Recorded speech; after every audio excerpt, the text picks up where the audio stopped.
दोस्तों, हम आज से भगवद गीता का संपूर्ण पठन करने जा रहे हैं। हम हर रोज एक श्लोक का पठन करेंगे और उसे विस्तार से समझेंगे। तो चलो शुरू करते हैं। भगवद गीता अध्याय 1 श्लोक 1।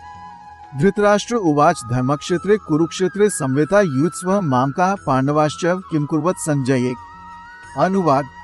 धृतराष्ट्र ने कहा, है संजय, कुरुक्षेत्र के पवित्र मैदान पर एकत्रित होने और लड़ने की इच्छा के बाद मेरे पुत्रों और पांडु के पुत्रों ने क्या किया।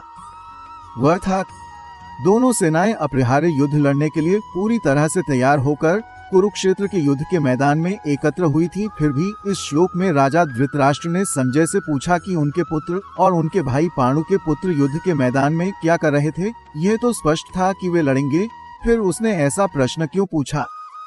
अंधे राजा धृतराष्ट्र के अपने पुत्रों के प्रति प्रेम ने उनके आध्यात्मिक ज्ञान को धूमिल कर दिया था और उन्हें सदाचार के मार्ग से भटका दिया था। उसने उचित उत्तराधिकारियों से हस्तिनापुर का राज्य छीन लिया था।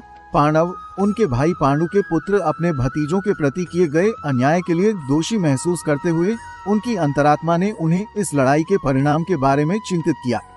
धृतराष्ट्र द्वारा प्रयुक्त शब्द धर्म क्षेत्र, धर्म की भूमि, सदाचार उस दुविधा को दर्शाते हैं जिसका वह अनुभव कर रहे थे। अनुष्ठानों का विवरण देने वाली वैदिक पाठ्यपुस्तक शतपथ ब्राह्मण में कुरुक्षेत्र को कुरुक्षेत्रम देव यज्ञम के रूप में वर्णित किया गया है। इसका अर्थ है कुरुक्षेत्र दिव्य देवताओं का बलिदान क्षेत्र है, इसलिए इसे धर्म का पोषण करने वाली पवित्र भूमि माना जाता था।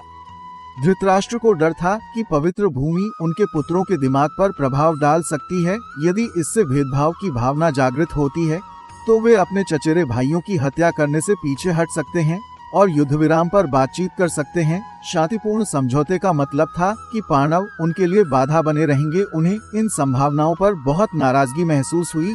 इसके बजाय उन्होंने ये पसंद किया कि ये युद्ध हो। वो युद्ध के परिणामों के बारे में अनिश्चित था, फिर भी वह अपने बेटों के भाग्य का निर्धारण करना चाहता था। अतः उन्होंने संजय से युद्धभूमि में दोनों सेनाओं की गतिविधियों के विषय में पूछा।